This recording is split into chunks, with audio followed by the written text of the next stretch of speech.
Hello and welcome my dear students. Back class में हम लोगों ने साइंस का छठा चैप्टर जिसका नाम था लाइफ प्रोसेस, यहां पे हिंदी में लिखा लेकिन घबराएं बिल्कुल नहीं। जय प्रक्रम का मतलब ही होता है क्या? लाइफ, और प्रक्रम का मतलब प्रोसेस। ठीक है, और लाइफ प्रोसेस देखो यहां लिख दिया कि अध्याय यानी कि चैप्टर नंबर 6 में पार्ट 1 को हम लोगों ने पढ़ लिया था। यहां पे सिर्फ रिमेंबर के थ्रू यहां पे रखा गया ताकि आप इसको पहचान लें। और ये हमारे विज्ञान का यानी कि साइंस का लेसन है। और साइंस में जो थ्री टाइप्स में हम डिवाइड करते हैं, फिजिक्स, केमिस्ट्री एंड बायोलॉजी, इसमें आपको ये बायोलॉजी है, दैट मीन जीव विज्ञान। ओके, और ये नोट्स लिखा गया है मेरे द्वारा, तो भाई साकिब से लिख दिया गया है, अच्छी बात है। अब ओवरऑल मैं बता दूं कि आज का जो क्लास है ना, उसके लिए ये वाला जो आपको थंबनेल दिया गया, ये प्रेजेंटेशन आज होने वाला है।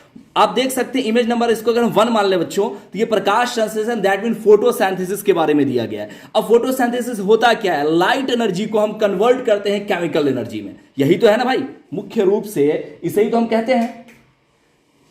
उसको थोड़ा सा सही करना फैजान, चल रहा है तो ऐसे भी गोड़े लग रहे हैं, कोई बात नहीं। आए, ये भी बंद हो गया। एक मिनट रुक जाता हूं, हमको पॉज करना पड़ेगा।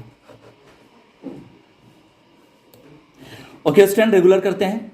तो हम बात कर रहे थे कि आज का जो क्लास है वो फोटोसिंथेसिस दैट मीन प्रकाश संश्लेषण पर बेस्ड है। अब इसको आराम से आप समझेंगे। सबसे पहला क्वेश्चन कि what do you mean photosynthesis? Photosynthesis का मतलब क्या होता है? हमें लगता नहीं है कि आप में से एक भी सिंगल ऐसा स्टूडेंट होगा जिसको मतलब पता नहीं हो, बट हमारा काम है कि जितना पता है उससे आगे बढ़ाना और उसको भी और आसान करना। देखो in simple language, one word only for, हम सिंपल ये कह सकते हैं कि लाइट एनर्जी जो होता है उसे केमिकल एनर्जी में कन्वर्ट जो किया जाता है उसे ही हम कहते हैं फोटोसिंथेसिस इन शॉर्ट।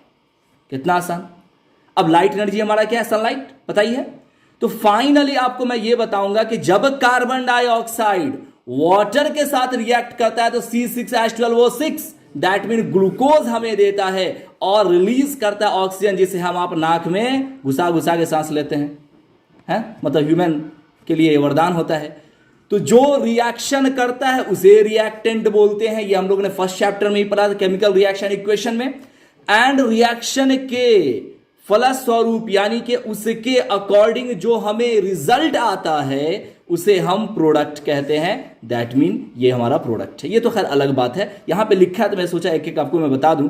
उसके बाद आप एक चीज और पढ़ोगे केमिस्ट्री में ही कि किस एलिमेंट के कितने नंबर पे कितने एटम होते हैं। समझ में आ रही है बात? जैसे ऑक्सीजन में कितने होते हैं? एक अणु में 2 परमाणु यानी कि मॉलिक्यूल्स की संख्या। तो वही यहां पे लिख दिया गया 6 कार्बन डाइऑक्साइड, दैट मीन यहां आप देख लें कार्बन डाइऑक्साइड, कार्बन ये रहा, ठीक, उसी को दिया गया। ये अलग चीज है, मैं बता रहा हूं कि बस ये सारी चीजें लिखी, उसी का जो है यहां पे परमाणु क्रमांक यानी कि एटॉमिक नंबर को लिख दिया गया है। हिंदी इंग्लिश हम दोनों में नोट्स है हमारा, तो इंग्लिश वाले के लिए और अच्छा मजा आ जाता है कि जहां इंग्लिश में थोड़ा दिक्कत हुआ जल्द से हिंदी में देख लो। हम बताएंगे भी दोनों में, और दोनों क्लास में भी जो है दोनों मीडियम के लोग बैठे हुए हैं, तो दोनों के लिए बेहतर होगा। आप लोग पढ़ रहे हैं एक्सीलेंट स्टडी सेंटर में। तो ओवरऑल अगर मैं ये कहूं कि मैं theme of chapter 9, theme of in this class की अगर हम बात करें तो क्या होनी चाहिए, ये आज पहला दिन आप लोग को दिया जा रहा है। सबसे पहले मैं आपको इंट्रोडक्शन थोड़ा सा बता दूं। आज का क्लास शुरू करने से पहले, जब फिल्म शुरू होता है तो पहले कास्टिंग होता है, फिर इंट्रोडक्शन होता है, फिर जाके धूम धड़ाक शुरू होता है। तो मान रखते हैं कि सिनेमा ही चल रहा है। इंट्रोडक्शन में हम सबसे पहले आपको बता दें कि बैक क्लास में मैंने आपको बताया था लाइफ प्रोसेस के बारे में। किसके बारे में? लाइफ प्रोसेस के बारे में। और लाइफ प्रोसेस है क्या? लाइफ प्रोसेस का सीधा सा मतलब है कि जीवन की निरंतरता, ध्यान देखिए, जीवन की निरंतरता को बनाए रखने के लिए जिस प्रोसेस का हम यूज करते हैं उसे ही लाइफ प्रोसेस कहते हैं। यानी कि लाइफ की कंटिन्यूटी जिस प्रोसेस में हम उसको बरकरार रखने का प्रयास करते हैं उसे लाइफ प्रोसेस। हमें पता है कि इतना में अच्छे समझ में नहीं आ रहा होगा क्योंकि ये पढ़ाया हुआ चीज है, तो मैं इंडिकेशन मार्क दे रहा हूं, लेकिन मेरी जिम्मेदारी है कि इस शॉर्ट ट्रिक को भी आपको हम समझाएं। जैसे देखिए एग्जाम्पल देखिए आप, फॉर एग्जाम्पल रेस्पिरेशन, सांस नहीं लोगे तो क्या जिंदा रहोगे? बिल्कुल नहीं। उसी तरह से मान रखते हैं कि एक और कोई बताओ। Nutrition, very good. न्यूट्रिशन, क्या खाओगे नहीं तो जिंदा रहोगे? इतना ही नहीं, खाओगे तो निकालना भी पड़ेगा। एक्सक्रीशन, निकालोगे नहीं तो क्या जिंदा रहोगे? अब कोई खाया जा रहा है, निकालने की जगह आपको टेप चिपका दे कितना दिन जिंदा रहेगा? अब समझ रहे हैं ना, पॉसिबल नहीं है। तो मैं वही कह रहा हूं कि लाइफ की कंटिन्यूटी को बनाने वाला जितना भी चीज है वो सब लाइफ प्रोसेस में आता है। जैसे respiration, nutrition and excretion, all whole is called a life process. यही तो है। इसी को मैंने डिफाइन किया था पार्ट 1 में। जिन लोगों का छूटा है, पूरा वीडियो रखा है, आप उसको देख लेंगे। चलिए, ये तो खैर इसकी बात हुई। इसको थोड़ा सा मैं फेयर कर लेता हूं क्योंकि यहाँ पे और भी चीजें बतानी है। यहां तक तो कोई दिक्कत नहीं होगा क्योंकि ट्रिक बेस है, तो ट्रिक बेस में आपको फिलहाल इतना ही समझना है। इंशाल्लाह आगे के लिए हम लोग बताएंगे फिर। चलिए, अब मैं आपको बताता हूं एक चीज और, नया थीम। यह है आपका फिल्म का कास्टिंग। क्या है भाई? फिल्म का कास्टिंग। Theme, THEM। थीम का मतलब क्या होता है? जिसमें बोले थीम ऑफ द चैप्टर, पूरे चैप्टर का इंट्रोडक्शन लेंगे। चैप्टर तो पहले शुरू हो गया, तो आज जितना पढ़ाने वाले ना उसका हम थीम थोड़ा बताने का आपको प्रयास करते हैं। सबसे पहली बात कि आप पढ़ोगे फोटोसिंथेसिस के बारे में, ठीक है ना। अब इस फोटोसिंथेसिस में मैं कई सारे चीज इसमें आपको बताऊंगा। जैसे इसका इंट्रोडक्शन होगा, साथ ही साथ इसका मैं आपको बताऊंगा कि फूड मटेरियल किस तरह से जो प्लांट है वो अपना मेक करते हैं, तैयार करते हैं, और इसमें कौन कौन से फैक्टर का इस्तेमाल होता है वो बताएंगे। साथ ही साथ आपको एक्सपेरिमेंटल प्रूफ बताएंगे। अगर ये आज के पार्ट में आ पाया तो आ पाया, ये तो नेक्स्ट पार्ट में जाएगा एक्सपेरिमेंटल प्रूफ। और आप बिलीव, मैं दिला रहा हूं कि एक्सपेरिमेंटल प्रूफ कहीं भी आप पढ़ लें बहुत लंबा लंबा आता है। आप लोग कहीं पढ़ा भी पूरे एक एक पेज में आता है। आपको भी हम एक पेज में ही देंगे, हम भी कंजूसी नहीं करेंगे जी। लेकिन उसका शॉर्ट ट्रिक मैं सिर्फ एक लाइन में बताऊंगा। सिर्फ एक लाइन अगर आपको याद हो गया ना तो आपको एक पेज पूरा याद हो जाएगा। वो अगर आज टाइम बचा, वीडियो बहुत लंबा नहीं हुआ तो आज ही आ जाएगा, नहीं तो नेक्स्ट क्लास में आएगा वो। तो बहरहाल ओवरऑल अगर इन लैंग्वेज अगर बात करूं तो आज हम जानने वाले हैं, यानी आज के चैप्टर का जो थीम है कि लाइट एनर्जी का कन्वर्जन, बोलो ना, केमिकल एनर्जी में। ये थीम है हमारा, बस यही है। पूरा क्लास में यही होने वाला है कि लाइट एनर्जी का कन्वर्जन या कन्वर्टेशन, बोलो, केमिकल एनर्जी में। यही समझना है अलग अलग तरीके से। आइए अब हम शुरू करते हैं सीधा सीधा, बहुत ज्यादा इंतजार में आपका करवा दिया। फोटोसिंथेसिस दैट मीन प्रकाश संश्लेषण क्या है। मैं पहले एग्जैक्ट बात करूंगा क्लास 7 के लेवल से, क्लास 10 के लेवल से। उसके बाद अगर आपको क्लास 10 का जो टेक्स्ट बुक है, एनसीईआरटी बुक, अगर वो आपको थोड़ा भारी लगा तो उसके बाद फिर मैं खुद अपने डिफिनेशन से उसको आसान करूंगा। पहले आइए एग्जैक्ट में बताता हूं कि क्लास 10 का लेवल क्या कहता है। क्लास 10 का लेवल यह कहता है कि the process of converting light energy into chemical energy by a living cell is called a photosynthesis. कहने का मतलब यह है कि सजीव कोशिका यानी कि लिविंग सेल के द्वारा प्रकाशीय ऊर्जा, दैट मीन लाइट एनर्जी को रासायनिक यानी कि केमिकल एनर्जी में परिवर्तित यानी कि कन्वर्जन करने की क्रिया को प्रकाश संश्लेषण कहते हैं। जैसे मैंने आपको बताया ना ये कि हम क्या करते हैं, कार्बन डाइऑक्साइड किसके साथ रिएक्ट करता है, वाटर के साथ, तो देता है हमें C6H12O6 प्लस ऑक्सीजन रिलीज हो जाता है इन्वायरमेंट में। तो आप देखिए जरा कि कार्बन डाइऑक्साइड की जो बात हो रही है और वाटर की जो बात हो रही है, ये कौन रिएक्ट करवा रहा है इसको? भाई कोई तो होगा उत्प्रेरक, कोई तो होगा उसका फैक्टर। तो वो फैक्टर यहां पर आया था इस एरो के पास, देखिए किताब में लिखा रहता है सनलाइट। इसी के प्रेजेंस में ये रिएक्शन होता है। इसीलिए हम कहते हैं कि लाइट एनर्जी, मैं शॉर्ट में लिख देता हूं यहां पे, इतना कम से कम याद रखना कि लाइट एनर्जी का कन्वर्जन केमिकल एनर्जी में होना ही फोटोसिंथेसिस कहलाता है। इन सिंपल इतना याद रहेगा तो कम से कम इतना लिख सकते हो, ये भी लिखोगे तो नंबर मिल जाएगा। द प्रोसेस ऑफ या the process by which food is made in plant is called photosynthesis. ये दूसरे नजरिए से है। क्या नजरिए से मैं बता रहा हूं, देखो ये जो मैंने बताया ये होल प्रोसेस क्या है, ये होल प्रोसेस है प्लांट का फूड मटेरियल को मेक करने का। वो अलग बात है कि प्लांट का जो बाई प्रोडक्ट होता है, प्लांट का जो छोड़ा हुआ होता है, प्लांट का जो टॉयलेट होता है वो हमारे लिए वरदान होता है। अब बोलोगे सर क्या बोल दिए, कैसे नहीं, आपको बताते हैं। हम लोग खाए पिए, वेस्ट मटेरियल निकलता है या तो टॉयलेट के रूप में, या तो सुसु के रूप में, या पसीना के रूप में, यही ना होता है। किसी का सोना होना भी तो नहीं निकलता चांदी उंदी, मालूम पड़े लोग इंतजार में रहे कि कब जनाब भागेंगे तो ये तो होता नहीं। तो अब क्या, अच्छा अब प्लांट पे आइए। अब प्लांट भी खाया, प्लांट खाया, क्या खाया, कार्बन डाइऑक्साइड को खाया, वाटर को पिया। आप देखिए यहां, कार्बन डाइऑक्साइड को खाया, वाटर को पिया, खाया पिया दोनों, तो एनर्जी मिलेगा ना। तो एनर्जी इसको मिल गया क्या, ग्लूकोज। अब जब एनर्जी मिलता है, जैसे हम लोग को एनर्जी भी मिलता है, साइड में वेस्ट प्रोडक्ट भी निकलता है जो नहीं सही से पचता है, वेस्ट मटेरियल जिसको कहते हैं, वज्र पदार्थ जिसको कहते हैं हिंदी में। तो वो जो वज्र पदार्थ है, वो जो वेस्ट मटेरियल है किसका, प्लांट का, वो है हमारा ऑक्सीजन।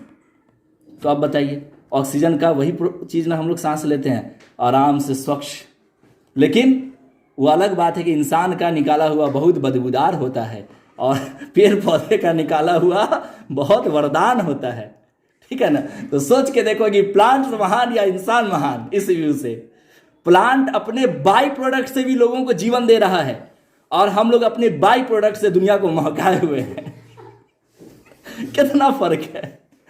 चलिए, तो बहरहाल इस व्यू से, यानी ये होल प्रोसेस किसका है, प्लांट के फूड मटेरियल के बनने का। इसीलिए मैंने शुरू में बताया था किसमें, थीम ऑफ द चैप्टर में, कि प्लांट के फूड मटेरियल की बात होने वाली है इसमें। इसीलिए यहां पे देखो मैंने लिखा कि पौधे में जिस विधि के द्वारा भोजन का निर्माण होता है, दैट मीन वैसा प्रोसेस जिसमें फूड मटेरियल मेड होता है प्लांट में, उसे ही हम प्रकाश संश्लेषण कहते हैं। ये आपको एकदम अलग तरह का डिफिनेशन, ये एकदम से उसको और आसान कर दिया गया, उसकी मीनिंग के, उसके सार को निकाला गया है और इसको बना दिया गया है। दोनों में से जो चाहो लिख दो, ऊपर वाला ज्यादा सटीक है अकॉर्डिंग टू क्लास 10 के लेवल के हिसाब से, अन्यथा आप चाहे तो नीचे वाला भी कुछ नहीं याद होगा तो इतना किसको नहीं याद रहेगा बताओ जरा, कि पेड़ पौधे के खाना बनाने का जो प्रोसेस है उसे हम फोटो से नहीं लिख पाओगे, लिख लोगे 2 नंबर मिल जाएगा, 2 नंबर पक्का हो गया आपका। अब आइए आगे बढ़ते हैं। अच्छा, एग्जाम में यह भी पूछता है, मैं बता रहा हूं बोर्ड एग्जाम का क्वेश्चन, कि प्रकाश संश्लेषण किसे कहते हैं और इसकी रासायनिक अभिक्रिया को लेकर 3 नंबर में आया था एग्जाम में, इस बार भी आया था, ध्यान रखिएगा। What do you understand photosynthesis and right there chemical equation. आपको मैंने दोनों बता दिया, हालांकि आगे आने वाला, लेकिन समझाने में बता दिया। देखिए, प्रकाश संश्लेषण ऑलरेडी यहां पर है, नोट्स मिल जाएगा ब्रदर, नोट्स मिल जाएगा। आप सिर्फ समझा, कोई अच्छा पॉइंट लगे जो यहां पे नहीं है, जैसे मैंने ट्रिक बताया कि light energy conversion to chemical energy is called photosynthesis, ये एक ट्रिक है, तो उतना आप लिख सकते हैं। बाकी यहां पे जो भी है वो आपके नोट्स में है, आपको मॉड्यूल के रूप में दे दिया जाएगा। इसलिए मैं नहीं लिखवाता हूं ज्यादा, कि बच्चा प्रॉपर हमसे जुड़ा रहे, मजा आता है पढ़ाने में और आपको समझने में भी अच्छा लगेगा। तो मैं क्या कर रहा था कि फोटोसिंथेसिस क्या होता है ये समझ में आ गया। उसके बाद आपको carbon dioxide plus water react करेगा तो बनाएगा C6H12O6 प्लस ऑक्सीजन। आई बात समझ में? तो यही हो गया इसका क्या, केमिकल इक्वेशन। 3 नंबर आपको मिल गया। अब बार बार घुमाई घुमाई के पूछता है, लास्ट में क्वेश्चन टाइम में हम बताए भी कि कैसे कैसे घुमाता है, ताकि आप नहीं घूमे एग्जाम में। टोटल तरीका मैंने लास्ट में दे दिया क्वेश्चन टाइम में। चलिए, अब बच्चों बात यह है कि एग्जाम में एक ऐसा भी क्वेश्चन आता है कि प्लांट जो है रॉ मटेरियल में क्या क्या यूज करता है, the use of the raw material in plant क्या होता है उसमें। तो आइए इसके लिए मैं एक नया टॉपिक में आपके लेके आया हूं, रॉ मटेरियल ऑफ फोटोसिंथेसिस। क्योंकि प्लांट लिखो या फोटोसिंथेसिस, भाई फोटोसिंथेसिस ही तो प्लांट करता है, या फिर प्लांट में ही तो फोटोसिंथेसिस होता है, तो बात तो बराबर ही है। तो सबसे पहले हमें जानना क्या, पहले हेडिंग समझ लो। हेडिंग मेरा खुद का होता है, ये एग्जैक्ट आप एनसीईआरटी से एस चांद से मिलाओगे तो नहीं मिलेगा। मेरा काम है चीजों को आसान करना। हाँ, इतना जरूर है कि जब मैं चैप्टर खत्म कर दूंगा तो एक भी टॉपिक आपका नहीं बचेगा किसी भी बुक से, बहुत डिटेल हम पढ़ाते हैं और तमाम चीजें आपकी कवर हो जाएंगी। प्रकाश संश्लेषण के लिए कच्ची सामग्री, that mean raw material of the photosynthesis. इस टॉपिक के नाम से ही बच्चों लग रहा है कि फोटोसिंथेसिस में रॉ मटेरियल का क्या क्या यूज है। रॉ मटेरियल किसको कहते हैं? जैसे मान लो कि एक कंपनी है, एक फैक्ट्री है, उस फैक्ट्री में रॉ मटेरियल क्या होगा। अब मान लो कि हमें बनाना है, सपोज ये कलम बनाना है, इस तो फैक्ट्री में बनेगा, ऑफ कोर्स घर में तो नहीं बना लेंगे। इसके रॉ मटेरियल का प्लास्टिक होगा, कार्बन होगा, क्योंकि इसका नींव क्या है, कार्बन का है। हाँ, और भी कुछ जो इस्तेमाल में होता है, वाटर, केमिकल प्रोसेस के लिए। तो ये सारा क्या होगा, रॉ मटेरियल होगा। उसी तरह से फोटोसिंथेसिस के लिए रॉ मटेरियल क्या यानी कच्चा पदार्थ क्या है। एक और एग्जांपल लूं, जैसे कि अभी रमजान का दिन है तो हर कोई क्या करते हैं, वो कचौड़ी बनता है, दिस दैट घुगनी बनता है, तो उसका रॉ मटेरियल क्या होगा, कच्चा चना, कच्चा चूड़ा, यही सब ना होगा भाई। तो रॉ मटेरियल, अब हमको लगता है समझ गइएगा इसका मतलब कि मैंने अभी क्या कहा। देखो बच्चों, अच्छा से पढ़ोगे ना, कसम से बोल रहे हैं, पहला ही लेक्चर में आपका पूरा मामला, क्योंकि हम सबसे पहले इंट्रोडक्शन दिए, थीम दिए, वहीं पे पूरा ही मामले क्लीन हो गया है। अब मैं बोल रॉ मटेरियल क्या, देख लीजिए, carbon dioxide raw material, water raw material, ये सब रॉ मटेरियल नौबा काहे नौबा, ये तो पक के निकला है ना, हाँ, इसमें प्रोसेस हुआ सनलाइट के द्वारा, थी पक के, और हमें क्या मिला, एनर्जी मिला, यानी कि ऊर्जा मिला। तो ये हो जाएगा, ये हो जाएगा, ये सब। आइए हम फटाफट आपको बताएं। सबसे पहले आप ले लेंगे जल को, फिर ले लेंगे कार्बन डाइऑक्साइड को, फिर ले लेंगे क्लोरोफिल को, उसके बाद सूरज के प्रकाश को, काफी इतना। ये सब है रॉ मटेरियल, यानी कि लेफ्ट हैंड साइड जितनी सारी चीजें हैं केमिकल रिएक्शन का, वो सब रॉ मटेरियल हो जाए। ये भी एक ट्रिक है। तीर के बाएं साइड जितना होगा, जैसे यहां पे देखिए, तीर के बाएं साइड जितना होगा, यस, और हाँ, यस यस, एक और सही बात, all reactant is called a raw material. ये भी सही है। देखिए ध्यान से पढ़ते तो कितनी सारी चीजें आती हैं। बहुत अच्छा, थैंक यू। चलिए, तो अब हम एक एक करके डिटेल बताएं, क्योंकि एग्जाम में ये क्या होता है कि कहता है कि रॉ मटेरियल कौन कौन है बताओ, दे देता है 3 नंबर में। तो आप सोचिए कि 3 को खाली लिखिए तो 3 नंबर मिलेगा, कभी नहीं मिलेगा।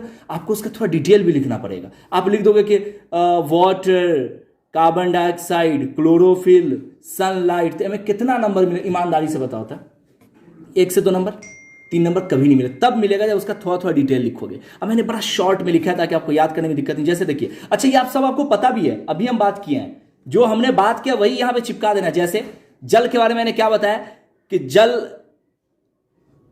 कहां से, पौधा पानी कहां से पिएगा, उसका कोई मुंह है, कभी जग से पानी डाले उसके मुंह में है, जड़ में डाले, तो जड़ कहां होता है, भूमि में होता है। इसका मतलब कि भूमि से लेगा पानी। कितना आसान। तो वही लिख देना है हमें, भूमि, पौधे भूमि से जड़ों द्वारा जल को प्राप्त करते हैं। That mean the plant gets it from ground through the roots. आ रही है बात समझ में? Very simple. इंग्लिश हिंदी होने की वजह से और आसान हो गया है मामला। आगे देखिए, पौधे इसे वायुमंडल से प्राप्त करते हैं, कार्बन डाइऑक्साइड को। ऑफ कोर्स हम लोग जो छोड़ते हैं, क्या है प्लांट, लेकिन वाकई में सोच के देखो, वो हमारे गंदे चीजों को लेता है और हमें साफ चीज देता है। इंसान इससे सीख सकता है।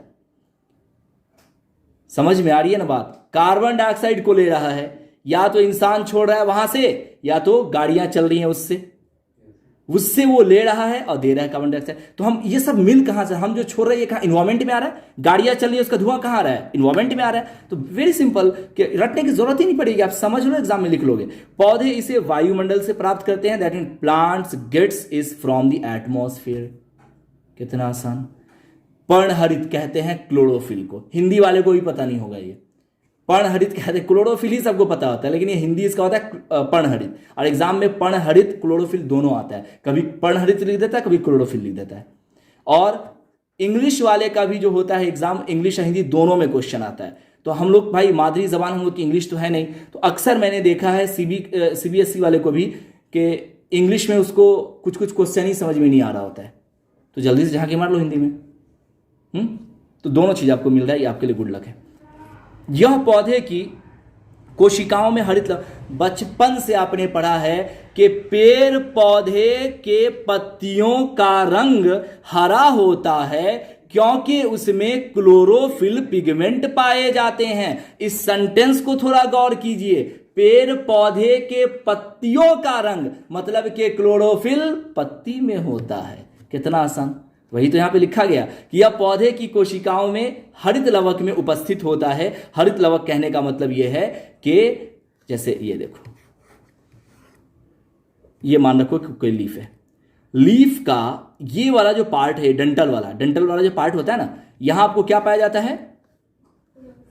नहीं, हरित लवक जो कहा गया, ये हरित लवक यानी कि क्लोरोफिल। हाँ वही बात बता दो, क्लोरोफिल। अब एक चीज और मैं आपको हैक्स पॉइंट बता दूं, क्या पता है? देखो क्लोरोफिल में कई सारे पिगमेंट है, A B C D E F G, ये सारे उसके न्यूट्रिएंट्स हैं। तो हम लोग या पेड़ पौधा की पहले बात करते हैं, पेड़ पौधा कौन सा पिगमेंट को अट्रैक्ट करता है, अपने अंदर अवशोषित करता है, यानी अपने अंदर ट्रांसफर करता है, वो है पिगमेंट ए। किसको करता है? ए को। ये भी ऑब्जेक्टिव में आता है 50 नंबर का ऑब्जेक्टिव सॉल्व करना है, समझ रहे हैं ना बात? तो इसको ध्यान में रख के चलना है। मैंने कहीं पे लिखा भी था, होगा भी, देखो आगे है सूरज के प्रकाश में। यहाँ पौधे इस सूरज का प्रकाश में क्या लिखना है हमें कि पौधे इसे सूर्य प्रकाश से फोटोन ऊर्जा कणों के रूप में प्राप्त करते हैं। यह भी ध्यान रखना कि सनलाइट का जो ऊर्जा है, यानी सनलाइट की जो एनर्जी है, उसे हम फोटोन कहते हैं। कौन सा फोटोन, कौन सा एनर्जी, कौन सा लाइट? तो वो है क्लोरोफिल ए। ठीक है, दो ऑब्जेक्टिव बन गया। क्या पहला कि फोटोन ऊर्जा लाइट में होता है, कौन सा? तो ए नामक, यानी कि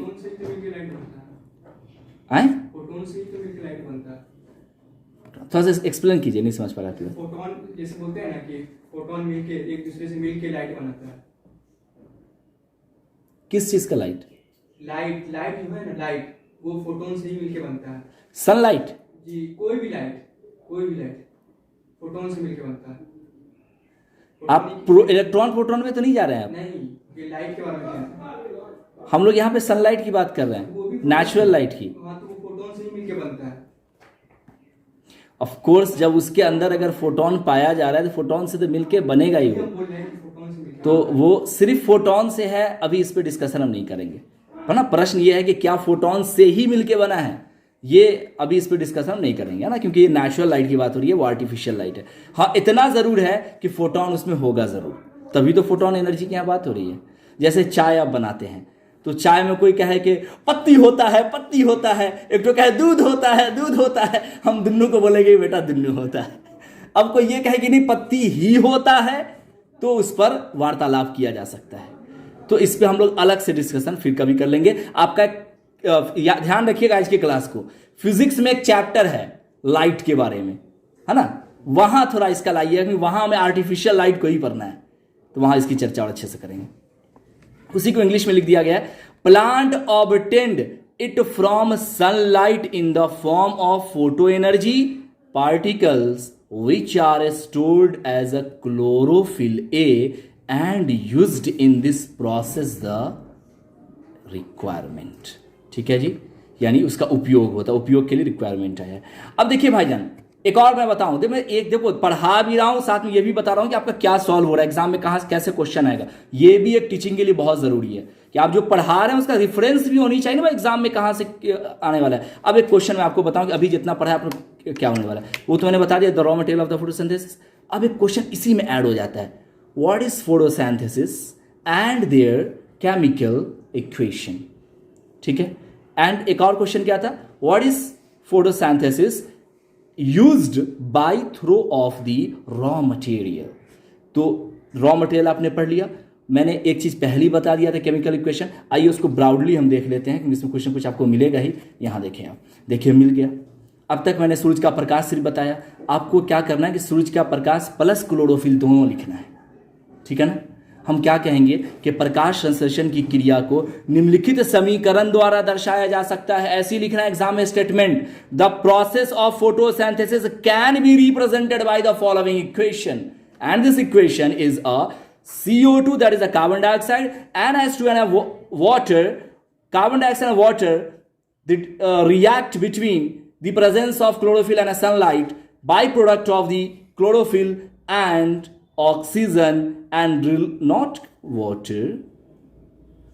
ये यहां पर क्यों आया है H2O6H2,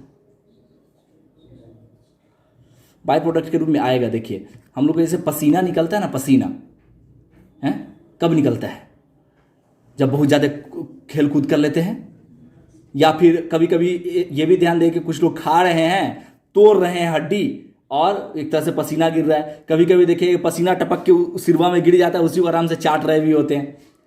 तो उसी तरह से पेड़ पौधा सोचिए, जब खाना बना रहा है, भाई मशीन चल रहा है ना, गाड़ी चलती है तो इंजन नहीं हीट होता है, तो वो क्या करता है, उत्सर्जित कर देता है वाटर को। एक तरह से पत्ती नहीं, कभी नहीं देखते यार, उसमें भी पसीना निकलता है, पेड़ पौधे में भी निकलता है, तो उस रूप में यहाँ पे वाटर भी आ जाता है बाई प्रोडक्ट के रूप में, ऐसे ओरिजिनल हमें ग्लूकोज, ये क्या है हमारा ग्लूकोज। इसमें भी लिख दोगे एग्जाम में तो अच्छा रहेगा ग्लूकोज, क्योंकि यही मेन फैक्टर है। मेन फैक्टर है कि हमें ग्लूकोज प्राप्त होता है। चलिए यहां तक कोई दिक्कत? देखिए मैंने क्या क्या आपको बताया, फोटोसिंथेसिस का रॉ मटेरियल एंड फोटोसिंथेसिस का केमिकल इक्वेशन, ये तीनों में कोई दिक्कत? आगे बढ़े, वेरी गुड। अब देखो बच्चा, फोटोसिंथेसिस का इतना सारा जो मैं आपको बताया, एक चीज आप ध्यान दोगे, नोट्स बहुत सिस्टमैटिक है। हमने ए बताया, फिर बी बता रहा हूं, फिर सी बता रहा हूं, यानी पूरी एक कड़ी में जुड़ी हुई, आपको याद करने बहुत आसान होगा।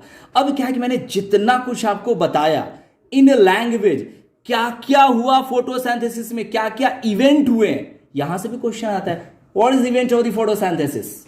आप उलट के देखिए, क्वेश्चन बैंक मिलेगा आपको, यानी प्रकाश संश्लेषण की कौन कौन सी घटनाएं घटित होती हैं। समझ में आ रही है बात? तो आप यहां देखें, तो मेरी नानी आ गई, सब क्या हो गया। हाँ, हेडिंग है आपका स्टेटमेंट, पहले हिंदी देख लो, प्रकाश संश्लेषण की क्रिया द्वारा निम्नलिखित घटनाएं घटती हैं। आई बात समझ में? The following events take place by the process of photosynthesis. जैसे पहला मैंने क्या, जितना पढ़े उसी को, कुछ भी नया नहीं है यार। मैंने कहा ना, थीम ऑफ द चैप्टर से लेके लास्ट तक कुछ नया नहीं आने वाला है, उसी को बस लैंग्वेज में लिख देना। आपने अभी तो पढ़ा है कि क्लोरोफिल द्वारा प्रकाश ऊर्जा अवशोषित होता है ना, था ऊपर में क्लोरोफिल, नीचे में सनलाइट, सूर्य का प्रकाश, तो वही लिखा गया, क्लोरोफिल द्वारा प्रकाश ऊर्जा अवशोषित होता है, light energy absorb by the chlorophyll. अब यहां से ऑब्जेक्टिव बन गया आपका, कैसे आएगा क्वेश्चन, ऑब्जेक्टिव बताता हूं। लाइट एनर्जी एब्जॉर्ब किया जाता है, 4 गो ऑप्शन दे देगा, the absorb light energy 4 option. आप ध्यान रखिए किसके थ्रू होता है, क्लोरोफिल। क्लोरोफिल कौन सा, ए। अगर ये पूछे कौन से क्लोरोफिल से, तो ए, ये भी ध्यान रखना है। ये अनदर क्वेश्चन आपको ऐसे आ सकता है। प्रकाश ऊर्जा रासायनिक ऊर्जा में, अब बार बार बोल रहा हूं, light energy convert chemical energy, light energy convert chemical energy, एक ये होता है। तीसरा क्या, कार्बन डाइऑक्साइड का कार्बोहाइड्रेट में अपचयन होता है। कैसे, यहां देखो, कार्बन डाइऑक्साइड का अपचयन किसमें हो गया, कार्बोहाइड्रेट, यही ग्लूकोज को ही क्या कहा गया है, कार्बोहाइड्रेट, इसी का ये रूप है ग्लूकोज। दैट मीन इंग्लिश में हम ये कहेंगे कि carbon dioxide is reduced to carbohydrate. ये रिड्यूस किस में हो जाता है, कार्बोहाइड्रेट में, यानी C6H12O6 में।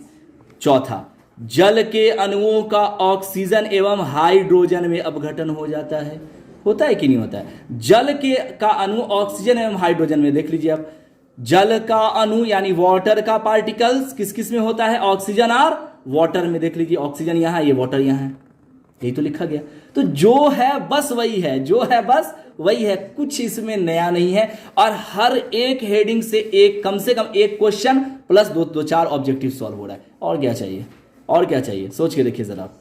तो आप ये समझ गए, एक बार पढ़िए तो क्या क्या घटित होगी, बहुत इंपॉर्टेंट। ये निष्कर्ष एक तरह से, कंक्लूजन, एरो से पढ़ो नीचे तक, बताओ कोई दिक्कत तो नहीं।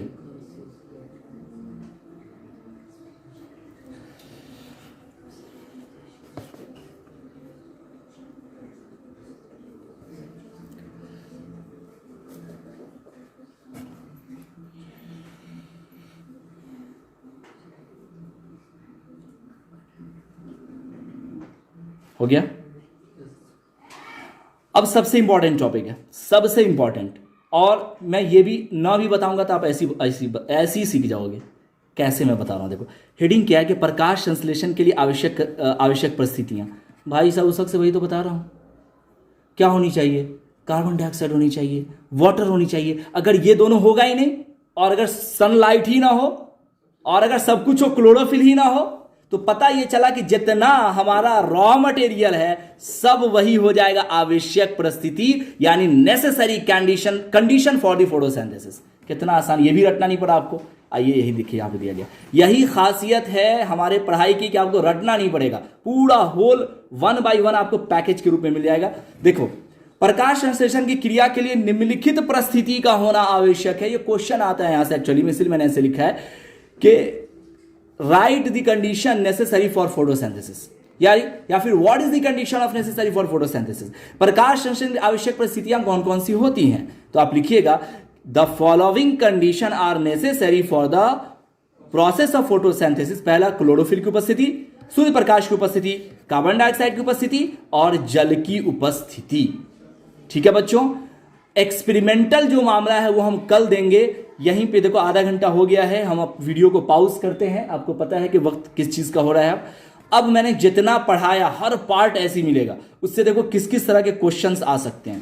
पहला, आप अभी आपको ताकत में मिल जाएगा, अभी गजब आपको मजा आ जाने वाला है कि हाँ यार अब तो पूरा सॉल्व हो जाएगा। देखिए पहला, प्रकाश संश्लेषण क्या है, इसे रासायनिक समीकरण में व्यक्त करें। What is photosynthesis, express this in a chemical equation. ये क्वेश्चन मैंने नहीं दिया, बोर्ड एग्जाम दिया है, पूछा हुआ क्वेश्चन है। अब क्या चाहिए, आसानी से बन जाएगा इसी नोट से। आगे देखिए, प्रकाश संश्लेषण की क्रिया में शामिल विभिन्न चरण क्या है, इसके लिए आवश्यक कच्ची सामग्री पौधे कहां से प्राप्त करते हैं। That mean what are different steps involves in a killing photosynthesis. यहां पे किलिंग नहीं आएगा यार, क्या है प्रकाश संश्लेषण के लिए की क्रिया में शामिल विभिन्न चरण क्या है, स्टेप आएगा। इन्वॉल्व इन, स्टेप तो यहां पे आ ही गया है, परेशान आत्मा तो। What are different steps involved in photosynthesis, बस इतना ही, किलिंग का कोई मतलब ही नहीं है यहां पर। ठीक है, What are different steps involved in photosynthesis, complete sentence है। Where to get the raw material needed for this, ऐसा लग रहा नहीं कि अभी भी पढ़े हो, ये भी बन जाने वाला है। आगे देखिए, प्रकाश संश्लेषण के लिए आवश्यक कच्ची सामग्री पौधे कहां से प्राप्त करती है। सारा कुछ मैं शुरू से बोल रहा हूं कि ऐसा क्वेश्चन आपको आएगा। Where do plants get the raw material needed for photosynthesis. And last question, प्रकाश संश्लेषण के लिए रासायनिक समीकरण लिखें। That mean write the chemical equation for photosynthesis. सोचो जरा कि इस तरह का अगर साल भर अगर आपको मटेरियल मिल गया तो कैसे नहीं टॉप करोगे। भाईजान आज नया क्लास ज्वाइन किए, ये भी संतोष बता रहे थे कि सर हम बहुत मेहनत करेंगे, आप सिर्फ थोड़ा साथ दे दीजिए। मतलब कहने का हाव भाव इनका यही था, एग्जैक्ट में वर्ड नहीं बोल पा रहा, कहने का इनका अर्थ यही था। तो मैंने इनको आश्वासन दिया कि अगर साथ दे दिए तो पक्का तुम्हारा यहाँ से सपना पूरा होके जाएगा। इसके घर में ऑलरेडी 400 से ऊपर लोग लाया है मैट्रिक में। तो ऐसी बच्चे की जरूरत है जो ऑलरेडी पहले से पढ़ाई में जुड़ चुका है। कसम से अगर एक हाथ दोगे ना तो दूसरा हाथ मेरा जरूर मिलेगा, और उसके बाद ताली बजेगी इंशाल्लाह। कोई दिक्कत आज के क्लास में? Very good. मैंने कहा था ना आपको, भाईजान एक और चीज बोले थे कि सर दिक्कत होगा तो हम क्या करें। हम बोले दिक्कत होगा तब ना, दिक्कतें ना होगा तो पूछेगा क्या। चलिए वेरी गुड। तो नेक्स्ट क्लास में फिर हम लोग मिलेंगे इसके आगे। Thanks a lot, watch the video.